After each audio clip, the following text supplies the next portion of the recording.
merci à notre Seigneur pour sa fidélité. Il nous a gardés, il nous a protégés, n'est-ce pas? Nous avons commencé l'année avec beaucoup de questions. Est-ce que ça va aller? Est-ce que ça va aller? Est-ce que ça va aller? Nous y avançons petit à petit par la grâce de Dieu. Et nous osons croire aussi que nous arriverons à la fête cette année. Je le déclare que je le crois au nom de Jésus. Et je crois aussi, bien-aimés dans le Seigneur, que nous allons entrer aussi dans l'année prochaine. Et pourquoi pas dans l'autre année? Pourquoi pas dans toutes les autres années que Dieu nous réserve sur terre? Par sa grâce, et nous le croyons, car il est le Dieu qui nous aime. Gloire au Seigneur. Nous sommes toujours dans le livre prophétique de Ruth. C'est un beau livre qui fait l'objet de nos entretiens depuis un certain moment. Et je commençais à développer une pensée, comment tu peux parvenir à prendre les bonnes décisions, n'est-ce pas? Et le vendredi, nous avons par la grâce de Dieu développé la première clé, n'est-ce pas? Pour parvenir à prendre de bonnes décisions. Amen. Que le Seigneur nous parle aujourd'hui. Le Seigneur vient nous instruire, vient nous corriger, vient nous révéler ta pensée, vient nous changer, vient nous transformer par ta parole au nom de Jésus. Amen. Que Dieu bénisse tous les bien-aimés qui nous suivent aussi en ligne. Partagez ces liens. Invite quelqu'un pour qu'il reçoive cette bénédiction qu'il lui a prévue. Alors, j'ai donné une grande clé, un grand principe le vendredi. N'est-ce pas? Quand je parlais d'Elimelech, nous allons encore lire ce texte. Je sais que Papa Léo va se préparer pour nous lire ça. Ruth chapitre 1, verset 1er jusqu'au 5e verset. Nous avons donné un premier principe le vendredi qui était la prise de conscience. Et j'avais beaucoup développé. Vous allez trouver aussi ces messages dans notre chaîne YouTube. Nous l'avons mis dans notre chaîne YouTube. C'était un principe important, la prise de conscience. Bien aimé, une bonne décision est soutenue par une bonne prise de conscience. Donc la prise de conscience que j'ai développée, j'ai dit, c'est aussi la remise en question. C'est-à-dire que tu dois te remettre en question toi-même, te poser des questions, te dire est-ce que ce que je fais là c'est bon, là où je suis là c'est bon, est-ce que j'avance bien? C'est des genres de questions souvent qu'on ne se pose pas.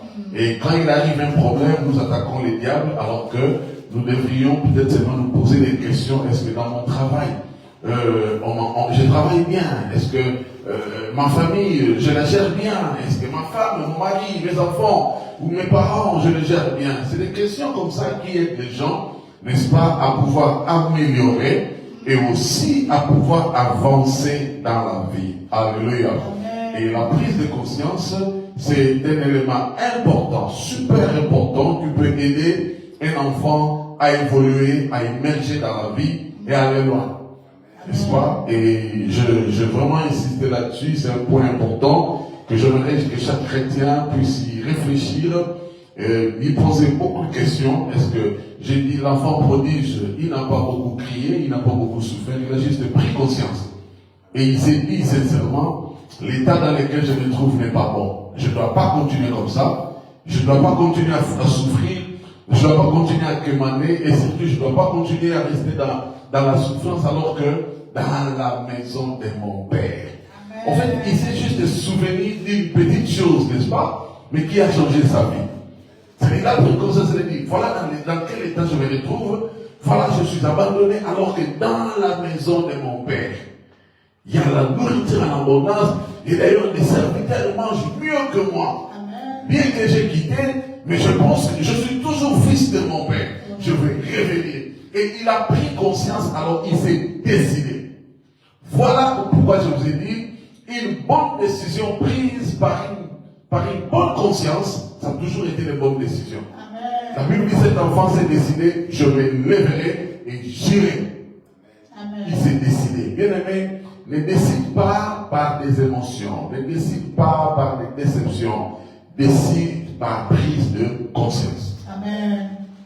Beaucoup de gens ont réussi dans la vie sans prier. Je ne dis pas qu'il ne faut pas prier, mais je dis beaucoup de gens ont réussi parce qu'ils se sont juste dit un petit mot. Attends, est-ce que je fais bien? Je ne fais pas ça bien quand même. Et puis les choses ont changé dans sa vie. Alors que toi tu penses que tu dois jeûner, tu peux continuer à jeûner, mais si tu n'as pas encore pris conscience de quelque chose qui te dérange, tes jeûnes seront des temps perdus. C'est pourquoi vous allez trouver dans la Bible, dans Ésaïe, je crois, la Bible dit, quand vous jeûnez, c'est-à-dire des prières que Dieu exauce, c'est le cœur brisé. C'est-à-dire qu'il y a des choses qui doivent venir du fond de ton cœur. Et j'avais dit ceci le vendredi, que la conscience, c'est l'action du Saint-Esprit. Et ça, j'ai beaucoup aimé ça.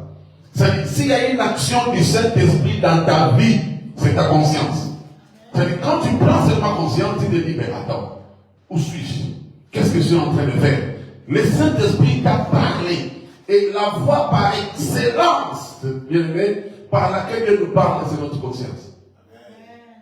C'est-à-dire, je vais faire rire. C'est-à-dire, nous, quand on prêchait avant, quand on a commencé à prêcher, je me rappelle, papa, j'avais une chemise qui avait une fenêtre derrière. Et parce qu'on aimait paraître, voilà, on est pasteur, on est en train de prêcher. Alors, j'avais porté un costume d'un frère, un frère que je n'oublierai jamais.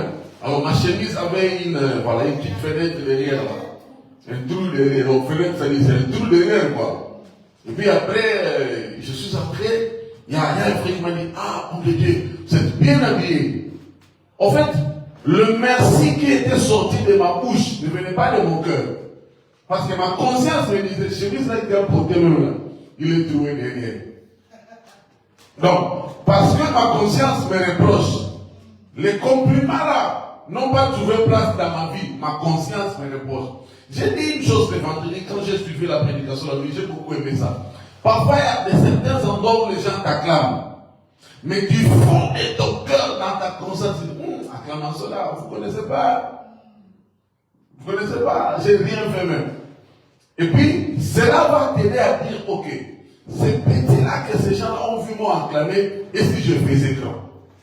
Et ça va te pousser à améliorer. Alors, très dangereusement, les consciences se sont détruites parce que on t'a acclamé dans une mauvaise chose que tu as fait, puis tu penses que tu dois continuer. Ta conscience doit te parler. Bien aimé, la voix par excellence. Moi, je trouve que par laquelle Dieu nous parle, c'est notre conscience. C'est-à-dire, quand tu regardes quelqu'un, ta vraie conscience, en fait, la conscience, c'est un autre toi. Si je me permets de dire ça, c'est un autre moi. Je parle de moi. C'est-à-dire, moi, la baïs, il y a un autre baïs au fond de moi. C'est ma conscience. C'est-à-dire, cette conscience-là, c'est cette voix-là qui te parle. Cette personne-là qui te parle quand physiquement, il n'y a personne. Mais spirituellement, ou voilà, psychologiquement, il y a un toi, il y a un moi à l'intérieur qui te parle. Et cette voix-là, quand elle est positive, ça va changer ta vie. Cette voix-là, quand elle est sincère, elle est positive, ça va te pousser à améliorer. N'est-ce pas? C'est cette voix-là qui dit, par exemple, il y a une soeur qui se lave, qui s'habille n'importe comment, et puis elle veut sortir, elle regarde sur le miroir, et puis sa conscience lui parle. Est-ce qu'il était vraiment à l'aise de sortir comme ça? Cette voix-là, ça parle à tout le monde. Ça parle à tout le monde. J'ai dit, de toute façon, j'ai répondu, mon mari là, quand même qui n'a rien dit, mais j'ai mal parlé. De toute façon, j'ai parlé à ma femme, elle n'a rien dit. Mais non, en fait, c'est une voix intérieure. Bien aimé, cette voix-là que tu as toujours entendue, c'est une action du Saint-Esprit. Ça va t'aider à améliorer. Ça va t'aider à transformer ta vie et ça va t'aider à aller loin avec Dieu. Ta conscience, cette prise de conscience. C'est-à-dire, les chrétiens aujourd'hui ont rejeté l'aspect de leur voix intérieure qui leur parle. Ils aiment qu'un prophète leur parle, ils aiment qu'un pasteur leur parle, mais ils n'écoutent pas cette voix-là intérieure qui leur dit la vérité. Parce que ta conscience te dira la vérité. La voix prodige a dit là, il a dit. Mais voilà. Je mange des carouges avec le bête ici. Et puis c'est même pas à moi. Je travaille pour quelqu'un d'autre. Alors que, en fait, en réalité, cette voix-là lui a fait du bien. Parce qu'on le connaissait comme un petit boss, un petit mobile, là, il avait l'argent, les filles étaient derrière lui. Et quand tout est parti, Il n'y a personne peut-être qui connaissait d'où il était venu. Mais sa conscience savait qui il était le fils de qui. Et quand il s'en est souvenu, les choses ont changé dans ta vie. Dans sa vie, mais parfois tu dois seulement te souvenir qui tu es. Juste, en fait, c'est un exercice aussi simple. Tu te dis, mais qui suis-je? Ou qu'est-ce que je fais ici? Qu'est-ce qui m'a amené ici? Mais pourquoi je suis en train de parler comme ça? Mais pourquoi je suis avec ce genre de personnes? Et puis cette conscience-là te réveille, ta vie prend un autre démarquage. Papa, on va nous lire le 3 premiers versets. Comme ça, nous allons avancer. Alléluia. Alléluia. Ruth, oui. Chapitre 1er à partir du premier verset. Du temps des juges, il y eut une famine dans le pays. Un homme de Bethléem de Juda partit avec sa femme et ses 2 fils pour faire un séjour dans le pays de Moab. Le nom de cet homme était Elimelech, celui de sa femme Naomi, et ses 2 fils s'appelaient Machlon et Kishon. Ils étaient Éphrasiens de Bethléem de Juda. Arrivés au pays de Moab, ils y fixèrent leur demeure.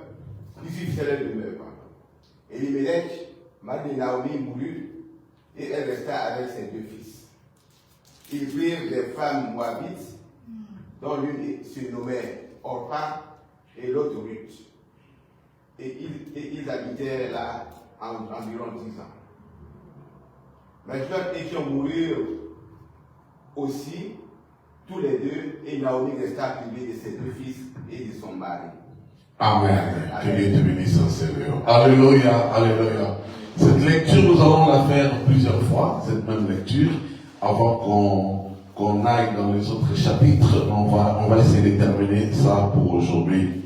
Bien-aimé, qu'est-ce qui a fait que Elimelech se décide de quitter Bethléem de Juda pour aller se trouver une autre vie ailleurs? C'était la famille. Il ne manquait pas de boulot, j'espère. Il ne manquait pas de relations, j'espère. Mais c'est que c'est le pays qui avait connu, je ne sais pas, l'économie ou quoi, et puis il y avait la famine dans le pays. Et vous avez remarqué en ces temps-là, il y a eu beaucoup de problèmes de famine dans le pays, qui faisaient que les gens puissent migrer d'un milieu à un autre. Si vous pouvez vous souvenir, la famille de Joseph aussi, du temps du Pharaon, ils avaient... la Bible, il y avait la famine en Canaan, je crois, et puis ils devaient marcher jusqu'à l'Égypte pour aller chercher à manger. La famine. La famine. Bien aimé, cet homme a pris une décision de quitter à cause de la famine.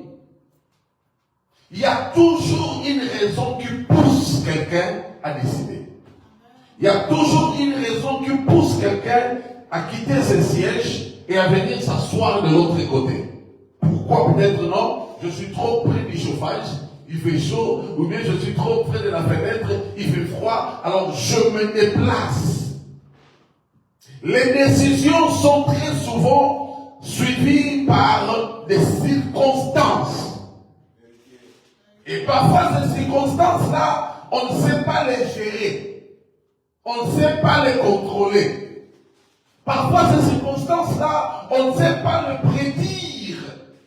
Et je suis ici, dans 5 ans peut-être, quelque chose arrivera dans ce pays, je dois m'arranger déjà parce que je pourrais quitter. Non, Elimelech, il était de Bethléem de Juda, c'était son origine et il était tranquille. Mais parce que la famine s'est imposée et ça les a poussés à changer de milieu. Il a décidé de changer de milieu. Bien aimé, la motivation ou la chose qui te pousse à décider déterminera ce que tu vas devenir. Je vais entrer en profondeur des choses que j'ai dit le vendredi et je l'ai dit tout à l'heure. Les motivations de nos décisions. Ou qu'est-ce qui nous pousse à prendre des décisions? Alors ici, Elimelech, à cause de la famine, bien aimé, il y a des décisions que les gens prennent qui peuvent paraître folles. qui peuvent paraître pas normales selon toi. Parce que quelqu'un va dire, mais non, c'est pas parce que j'ai faim ici en Angleterre que je vais quitter l'Angleterre pour aller en France. Qui dit qu'en France, il n'y a pas la famine? Ça, c'est toi. Bien aimé, il est important qu'on arrive quand même à expliquer cette chose que tes pensées ne sont pas les pensées de la personne qui est à côté. Ne condamne personne parce qu'il a pris une décision de faire quelque chose que toi tu n'aurais pas dû faire. Nous ne voyons pas tous la vie de la même manière. Alléluia. Nous ne réfléchissons pas de la même manière. C'est-à-dire quelqu'un me dira peut-être que Jésus a pris la décision de ne rien faire, d'accepter qu'on le prenne, qu'on les puisse les ligoter, qu'on le frappe, qu'on l'amène sur la croix. Un jeune homme de 33 ans seulement, rempli de vigueur. Il pouvait aussi se défendre ou il pouvait aussi fuir tout ce que vous voulez. Mais parce qu'il savait qu'à cause de cette mort-là, que lui sera glorifié. Nos décisions ont toujours une raison. Alors, les décisions de ta raison, la raison de ta décision déterminera ton avenir, ta destinée. Pour Elimelech, il quitte Bethléem de Juda, la ville de paix, à cause de la famille. Mais tu trouveras aussi quelqu'un qui a trouvé que malgré la famille, lui, il peut rester. Tu as peut-être amené quelqu'un dans un milieu, dans une église, dans une réunion, ou quelque part dans un business, et puis après quelque temps, la personne décide de quitter parce que il y a une personne là-bas qui ne lui parle pas bien. C'est sa raison à lui de quitter parce qu'il a trouvé que ça, il ne supportera pas. Alors bien, écoutez-moi très bien aujourd'hui. Cette chose-là qui te met mal à l'aise, qui te pousse à décider, pas seulement de quitter, peut-être à faire une autre chose, parce qu'il y a une chose qui t'a poussé à bout. Tu dois faire très attention. Parce qu'il y a une chose qui peut ne pas te plaire aujourd'hui, mais ça peut changer vers le soir. C'est pourquoi je vais insister sur un deuxième principe. Pour que tu parviennes à prendre les bonnes décisions, c'est réfléchir. Tu me diras, mais papa, c'est pareil avec la prise de conscience. Non, non, non. Bien aimé, tu as pris conscience. Maintenant, l'action que tu vas poser déterminera beaucoup de choses dans ta destinée. L'action que tu vas poser déterminera, bien aimé, tu as pris conscience, ça va pas, je supporte pas, ok, c'est bon. Maintenant, je prends une action. Je me décide maintenant d'agir. Je me décide maintenant de faire quelque chose. C'est là que soit Dieu intervient ou Satan intervient. Alléluia. Bien aimé, je reprends. Je vais beaucoup revenir sur certaines petites choses. Parce que je voudrais que tu comprennes bien où est-ce que tu amènes ta vie. Je crois au combat spirituel. Je sais que les diables existent, mais très souvent, c'est de mauvaises décisions de la vie que nous prenons. Et de mauvaises motivations qui nous poussent à prendre certaines décisions qui peuvent nous éloigner de Dieu. La famine, Nzala, comme on dit à Lingala. Une raison inutile, mais qui change la destinée d'une personne. Une raison inutile, mais qui rend une femme plus tard veuve, mais qui rend plus tard les enfants orphelins de leur père, et puis ça rend les filles d'autrui veuves. Pourquoi? Parce que Elimelech n'a pas supporté la famine. Parce que Elimelech a dit non, non, non, je ne veux pas vous voir mourir. Bien aimé, écoutez, dans son entourage là, il y avait Naomi, sa femme, et il y avait ses deux fils.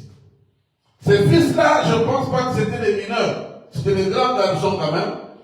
Mais qui n'ont pas pu parler à leur père. Qui n'ont pas pu peut-être proposer les autres alternatives à leur père. Ils ont laissé papa décider. Bien aimé, ce n'est pas parce que les gens te laissent décider, parce que les gens te laissent quitter, aller, rentrer, monter, descendre, cela veut dire que tu es dans les bons. Non. Les silences des gens qui sont autour de toi peuvent influencer ta décision. Parce qu'ils sont restés calmes. Sa femme n'a rien dit. C'est pas cette femme. Bon, sûrement Naomi n'était pas ivoirienne. Surtout aussi pas congolaise. Mais comment ton mari décide de quitter puis tu dis rien? Mais il pouvait dire à son mari, papa, s'il y a ma famille, moi je peux commencer à vendre des petits à checker là, et puis je vais vendre le tabac. Ça va aller. Non, personne n'a rien dit à Elimelech. Directement, il dit, on va quitter, on va partir. Personne, même pas son frère, même pas, il a fait de la famille, personne n'a rien dit. Et puis les parents de Naomi aussi, ne sont pas, on t'amène où notre fille? Parce que, vous voyez, parfois les filles africaines, quand même elles sont mariées, les parents parfois continuent encore à prendre de petites décisions. Là, ton mari t'amène où là, il faut faire attention, il va t'amener. Voilà. Mais il n'y a personne qui n'a rien dit. Le silence total autour de Elimelech. Personne ne parle, personne ne donne des conseils, personne ne donne des avis, personne ne donne des pensées, personne ne réfléchit avec toi, personne ne parle, personne ne... Écoutez-moi, fais très attention quand tout est silencieux autour de toi. Tu peux répondre ça. Fais très attention quand tout est calme autour de toi. Oui, nous aimons le calme. Moi, j'aime le calme. Mais bien aimé, c'est très dangereux parfois quand personne ne dit rien. La femme ne dit rien. Les enfants ne disent rien. La famille ne dit rien. Les amis ne disent rien. Il décide et puis il décide. Il parle et puis il parle. Il amène la femme et puis la femme se laisse emporter. Les enfants pour papa, non, on étudie quand même ici, non. Est-ce qu'on peut finir les études? Non, allez, on part. Pourquoi? Lui, il a eu peur de la famine. La famine. Oui, nous pouvons dire aujourd'hui que personne ne va quitter la France pour aller au Congo, ou bien quitter le Congo pour aller à Brazzaville, ou aller à Cameroun, tout ça, à cause de la famine. On va dire non, la famine, il y en a partout, oui. Mais la chose là qui te fait peur, qui te fait quitter, qui te fait prendre la décision, tu dois être très très prudent. C'est-à-dire, il y a la famille, la raison, la motivation, la chose là. Ça peut être les émotions, fais attention avec tes émotions. Ça peut être la peur, fais attention avec la peur. Ça peut être la déception, fais attention avec la déception. La motivation, la famine. Qui pousse quelqu'un à décider. Bien aimé, tu ne parviendras pas à prendre certaines décisions si tu ne maîtrises pas certaines situations autour de toi. Oui, quelqu'un va dire, oh mais papa, comment on va maîtriser? Mais il y a un politicien congolais qui a dit, tout est maîtrisable. Donc le mot maîtrisable au Congo, on peut faire arrêter quelqu'un. On peut te mettre en prison parce que tu dis maîtrisable et puis on te prend comme ça. Tu vas en prison. C'est-à-dire, tu dois rendre toute situation autour de toi contrôlable et maîtrisable. Sinon, à cause d'une petite situation, tu peux changer ta destinée par la décision que tu prends juste à cause de la famille.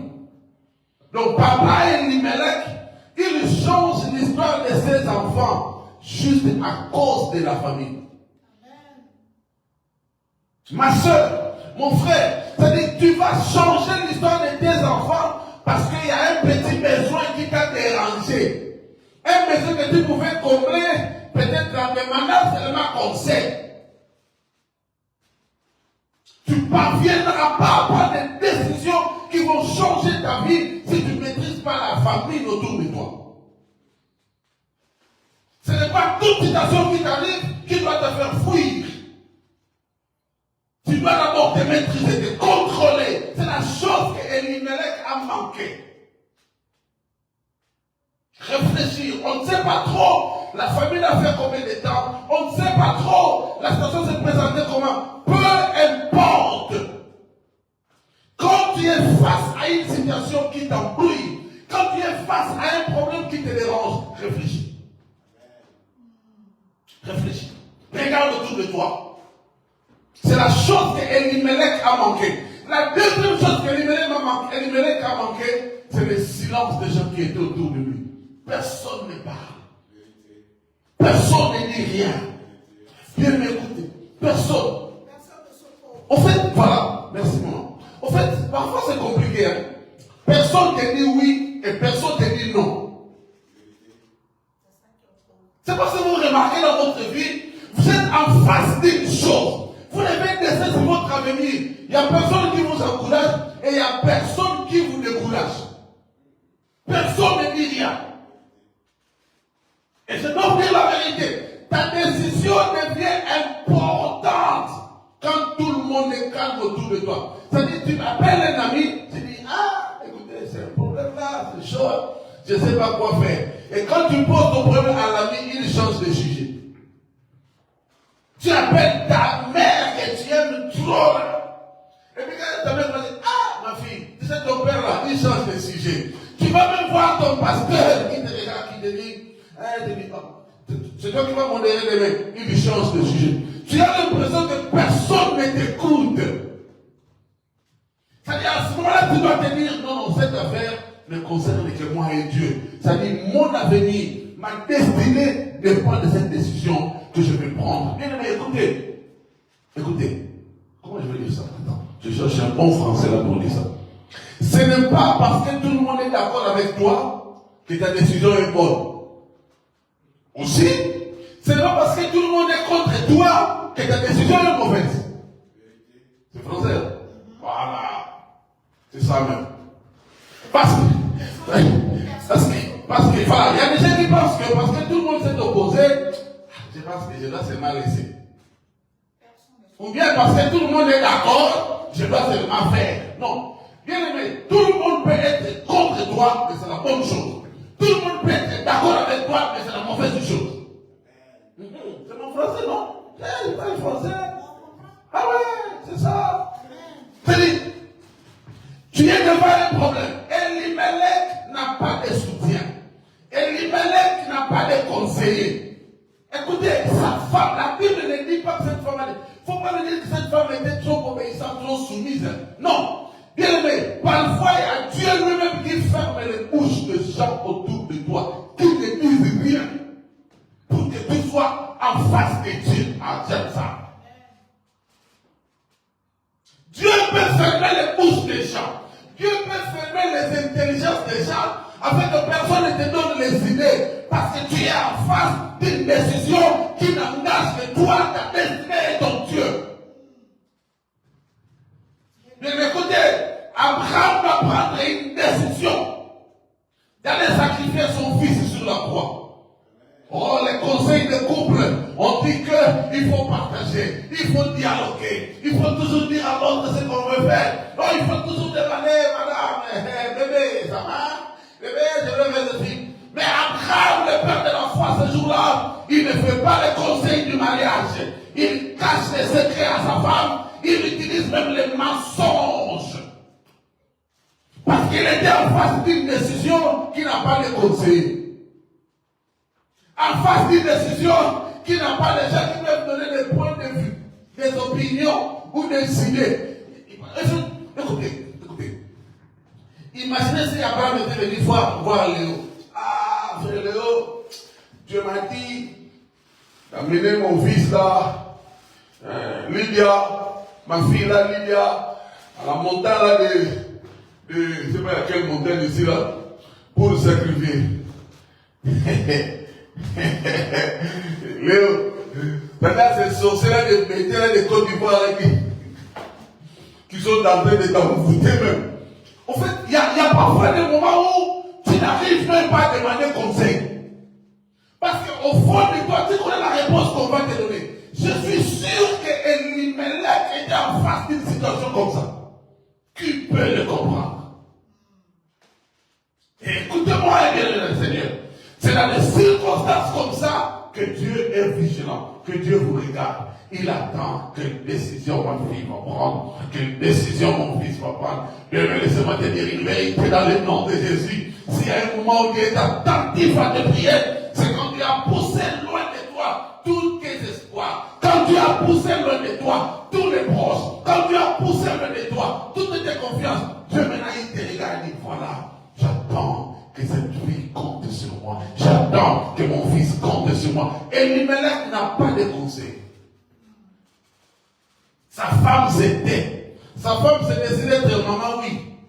Chérie, on va se déplacer. Oui, mon bébé. Chérie, oui, chérie, on part seulement. Chérie, on va, oui, mon amour, on part seulement. Bien aimé, écoutez. Si tes décisions deviennent sérieuses, fais attention quand tout le monde dit oui à tout ce que tu dis. On parle, ah oui, on parle. On rentre, oui, on rentre. On monte, oui, on monte. On descend, oui, on descend. Dis-toi, ça va pas. Je ne dis pas qu'il faut que les gens te contredisent, non. Mais quand si on ne te contredit pas, bien aimé, écoutez, c'est pourquoi dans la vie, les bonnes décisions, il faut parfois que tu acceptes les idées contraires. Il faut parfois que tu acceptes que quelqu'un te dise, non, mais écoute, ce que tu veux faire là, je pense que c'est pas bien. Alors, généralement, nous sommes tellement emportés par nos idées et nos pensées que, quand quelqu'un nous vient avec une idée différente de celle que nous avons, nous croyons que la personne nous combat. La personne parfois ne te combat pas, mais accepte aussi une pensée différente de celle que toi tu as. Ça va t'aider à faire quoi? La balance ou l'équilibre des choses que tu es en train de faire. Voyez-vous Elimelech, personne ne lui est mot. C'est tout à fait normal que sa décision devienne plus tard en fait, parce que personne ne lui est mot. C'est pour ça que je me fais comprendre. C'est-à-dire, il ne faut pas seulement haïr les gens parce qu'ils t'ont dit le contraire de ce que tu pensais. Oh, ça c'est très important. Et il ne faut pas seulement aussi aimer les gens parce qu'ils t'ont dit ce que tu voulais entendre. Parce que nos décisions ont des problèmes parfois. Tu peux aller partager avec 10 personnes, tout le monde dit, ouh, waouh, chouette, très bonne idée. Et puis tu es content, voilà. Une seule personne dira, ah, est-ce que tu as considéré ça? Tu as considéré ça? Et puis tu dis, tout le monde m'a dit c'est bon. Il y a quelqu'un qui dit c'est bon. Ah, il faut laisser. Mais du temps du prophète Michel, tout le monde avait dit au roi, roi Josaphat, tu peux aller à la guerre, tu vaincras. N'est-ce pas? Un seul prophète Michel a dit au roi, roi, si tu pars, tu mourras. Il a sifflé sur les prophètes. Et on a mis les prophètes en prison. Le roi est allé mourir. Le seul prophète qui a dit une chose contraire. Écoutez, il faut faire attention à la notion du monde sur la majorité et la minorité. Oh, tout le monde a dit oui, c'est pourquoi j'ai fait. Mais tout le monde avait dit non, c'est pourquoi je n'ai pas fait. Elimelech n'a pas de conseiller. Mais je vais rester là-bas et puis terminer là-bas. Elimelech n'a pas de conseiller. Pas même les gens qui lui donnent des idées. Ça t'arrive comme ça dans ta vie. Personne ne dit rien. C'est pourquoi n'agis pas trop vite. Les choses peuvent changer. Amen. Nous allons voir ça plus tard, bien aimé. Finalement, Dieu a visité Bethléem. C'est-à-dire quoi? Elimelech pouvait aussi rester, accepter de souffrir, n'est-ce pas, pour attendre quand le Père reviendra. Mais au lieu de se déplacer, aller souffrir ailleurs et aller tout perdre. Bien aimé, les choix de la décision demandent beaucoup de réflexion. Et tu peux te retrouver en face d'une situation, Dieu te donne toute la lumière de la situation. Ok? Dieu te dit, si tu restes, voilà les choses que tu vas endurer. Si tu pars, voilà les choses que tu vas endurer. Alors tu fais les choix. Quelles sont les choses que tu es capable d'endurer? Et si tu dis, si je reste, je peux souffrir de ça, de ça, de ça, mais après, je peux me réjouir aussi de ça et de ça, de ça. Si je pars, je pourrais souffrir aussi de ceci, mais je pourrais... En fait, c'est une balance que Dieu te regarde en train de faire. Ah oui, une décision que Dieu te laisse prendre. C'est pourquoi tu as dit aux enfants d'Israël, je mets devant vous la vie et la mort. Si tu choisis la vie, tu vis. Si tu choisis la mort, tu vis. Et puis Dieu pouvait aussi dire, écoutez, je me pose, je donne la vie. Prends la vie, allez, il n'y a que la vie, il n'y a pas la mort. Non, mais il met la vie et il met la mort. La décision que tu dois prendre dans ta vie vont impacter ta destinée. Bien écoutez, mes sœurs, que les sœurs qui me suivent en ligne, qui ne sont pas mariées, disent Amen. Alléluia. Tu as des garçons. Hein? Il y a un garçon qui n'a encore rien. Mais tu peux sentir que lui là, le jour où il aura, il sera bon. Mais tu as un autre garçon qui a tout. Maintenant tu te dis, le jour où il manquera, le jour où il n'aura plus ce qu'il a là, on sera pris en paix. Alors je fais quoi? Et c'est comme ça que nos sœurs, hein, maman, elles tombent dans le piège. Je ne dis pas que Dieu choisit comme moi je dis. Hein. Il y a la plupart de sœurs, j'aimerais suivre celui qui a aujourd'hui, mais qui va manquer demain. Comme ça, aujourd'hui, là, je prends. Mais il y a une autre sœur qui va dire, non, je préfère supporter celui qui n'a pas encore aujourd'hui, qui aura demain. On va souffrir ensemble. Voilà. Peut-être on va souffrir ensemble. Demain sera mieux. Demain sera mieux, même si maman la lise. Mais il y a une autre fille là de Yopougon qui dit, non, voilà, je vais être mieux aujourd'hui là. Demain là, tu vas manquer, on ne sait pas. Chacun fait son choix. Alléluia. Chacun fait son choix. Et puis les jours où les deux vont se rencontrer, ah, mais toi tu avais non, ah, j'ai tout perdu. Ah, mais toi tu n'avais pas non, non, j'ai tout reçu. Bien écoutez, Dieu nous met toujours devant un choix. Toujours devant un choix. Bien aimé, je vous dis la vérité. Même la mort de Jésus là sur la croix, tout le monde n'est pas obligé d'accepter. Hein. Vous savez ça? Il a dit, écoutez, dans le désert, Moïse a fait les serpents des reins, n'est-ce pas? Moïse a dit à tout le monde, écoutez, celui qui sera mordu par les serpents, et qui regardera les serpents des reins, il sera guéri de sa blessure. Bon. Et puis c'est fini pour lui, il va s'asseoir. Si on te mord par un serpent, il faut regarder là-bas. Alors là maintenant, c'est pas lui qui va prendre le déjeuner. Non, c'est quoi? Si tu ne lèves pas tes yeux là, la morsure du serpent va te tuer. Et beaucoup sont morts comme ça. Pourquoi? Je pense qu'il y en a qui disent, c'est le serpent qui m'a mordu. Et puis après, petit serpent, tu as fait sur la croix. Ça va me faire quoi? On ne veut pas regarder. Et puis ils sont morts. Donc Dieu te laisse devant un choix où il n'y a personne pour te donner des conseils. Et Elimelech n'a reçu aucun conseil. Aucun conseil positif, aucun conseil négatif. Il était que lui. Il fait ce qu'il veut, quand il veut, il prend qui il veut, comme il veut, et puis il avance. Et vous connaissez les sorts. Je ne dis pas que tout le monde aura les sorts d'Elimelech. Non. Tu peux aussi réussir d'avoir pris ta propre décision, de ne pas avoir écouté les gens, ou avoir écouté les gens. Tout peut arriver dans ta vie. Mais je te prêche aujourd'hui d'être très très conséquent quand il faut que tu décides sur n'importe quoi. Parlons un peu du choix des églises. Il y a quelqu'un qui va dire, non, moi je n'aime pas les petites églises là. Moi j'aime les grandes églises. N'est-ce pas? Où il y a une bonne musique, une adoration quand vous entrez, vous vous sentez dans la présence de Dieu. Pas comme dans certaines églises où il n'y a rien. Ah oui. Maintenant un jour, tu as besoin du pasteur.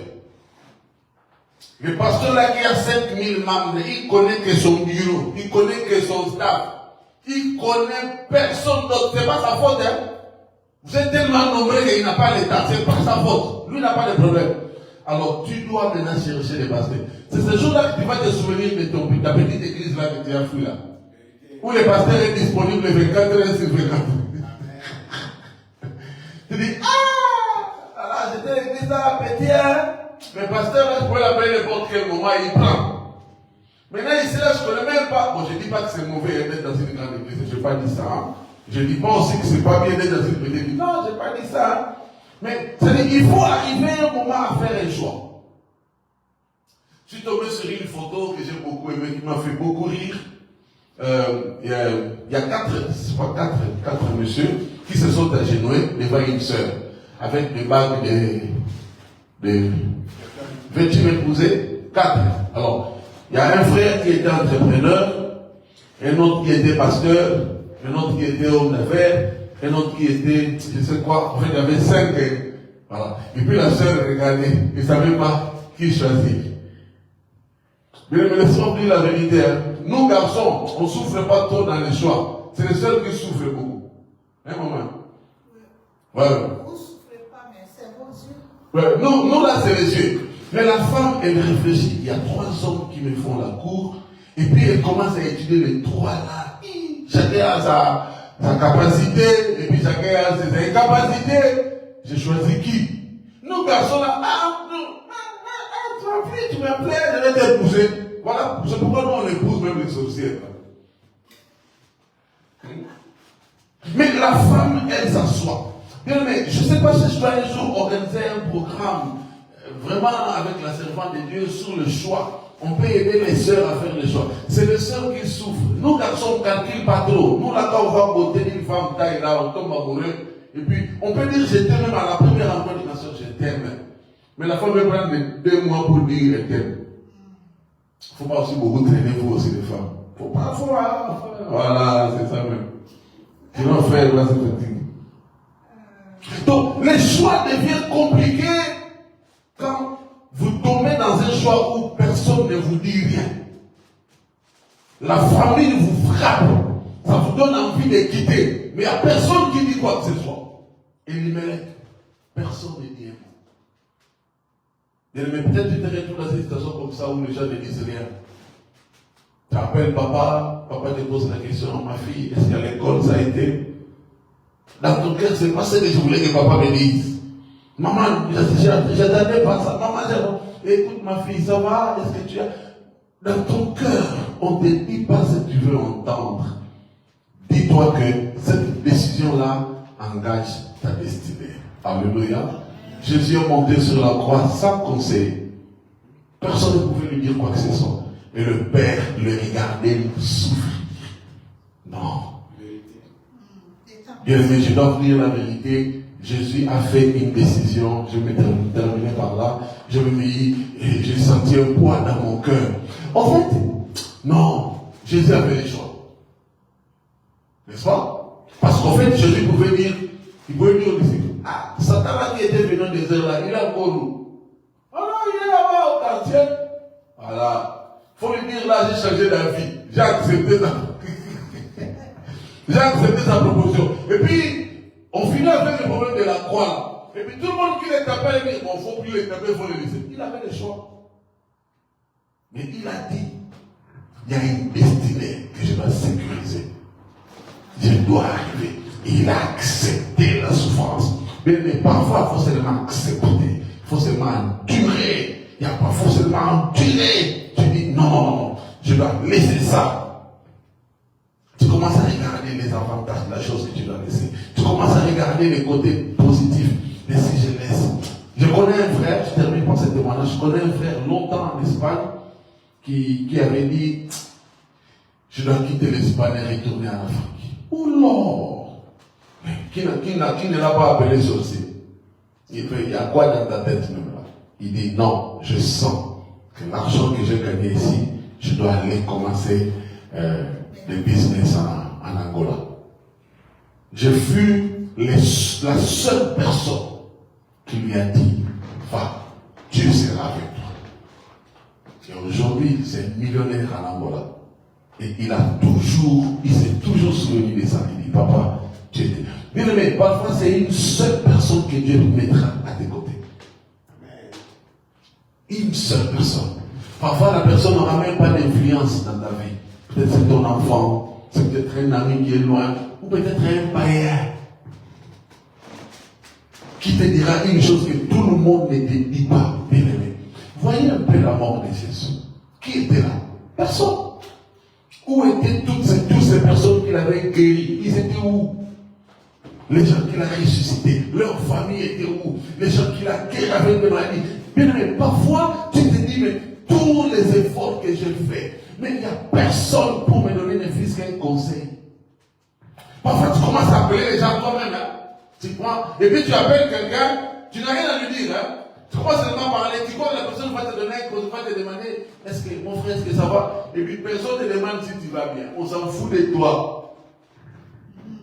Dis-toi qu'à ce moment-là, non, tu n'as pas besoin de moi seulement et lui. Et Elimelech s'est retrouvé dans cette situation. Élie les prophètes, pareil, il s'est retrouvé dans cette situation où tout le monde est parti. Il a dit à Dieu, Seigneur, je suis le seul qui suis resté.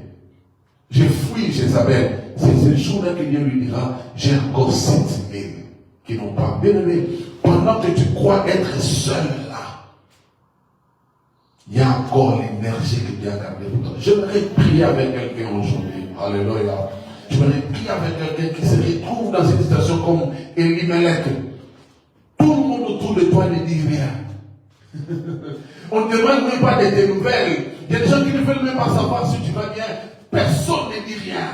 Je sais que tu m'as écouté aujourd'hui. Personne ne dit rien. Tu commences, parfois tu cherches. Il y a des gens qui commencent même à entrer sur Internet pour chercher si peut-être il peut entendre une parole, un conseil, un encouragement. Mais depuis Internet, là, il y a quelques comédies de Gourou là-bas, il n'y a rien là qui te dit un mot. Dis-toi que non, Seigneur, il y a une autre dimension à laquelle tu m'as appelé. Seigneur, c'est quoi cette dimension? Je dois prendre une décision. Je suis perdu. J'aimerais prier avec ces gens-là aujourd'hui. Là où tu as écouté ce message, j'aimerais que tu commences à dire un mot à Dieu. Je suis convaincu que chacun de nous, même ici en présentiel ou de loin, chacun se retrouve devant une situation où il ne sait pas quoi faire. Moi-même là, j'ai beaucoup de situations, je me dis, Seigneur, je dois faire ceci, je dois faire quoi? Seigneur, bien aimé, tu es là, tu te poses des questions. J'aimerais te dire, tu es attentif à tes prières et à la décision que tu vas prendre. Commence à prier. Alléluia, alléluia, alléluia. Seigneur, nous venons te demander de l'aide. Seigneur, nous venons te demander de l'aide, Yahweh. Viens nous aider, Seigneur. Viens nous aider, Père. Seigneur, viens nous encourager. Je prie pour celui qui se retrouve seul. Alléluia. Je prie pour ce frère, pour cette soeur qui est seul, qui n'entend aucun conseil, à qui personne ne dit un mot. Un frère qui appelle les gens pour parler. Il n'y a personne qui lui dit un mot, qui soit un mot d'encouragement, ou même un mot de découragement. C'est le silence total. C'est le calme total dans la vie de beaucoup de gens. Je te prie, Seigneur, de rassurer à ces bien-aimés que tu es là. Je te prie, Seigneur, de rassurer à ces bien-aimés que tu es attentif à leurs paroles, à leurs prières, à leurs pensées, que tu es attentif à tout ce qu'ils pensent. Mais je prie pour toi qui m'as écouté aujourd'hui. Tu es perdu peut-être, tu ne sais pas quoi faire. Le Dieu que tu pries, il est là. Il est là. Fais confiance à ce Dieu-là. Ce n'est pas parce que personne ne dit un mot que tu es dans le faux. C'est pas vrai. Et ce n'est pas parce que tout le monde dit quelque chose que tu es dans le vrai. Non. Sois attentif à la voix de Dieu qui te parle. Je prie une nouvelle direction à tout le monde qui a suivi ce message. Dans le nom de Jésus-Christ. Amen. Amen. Amen.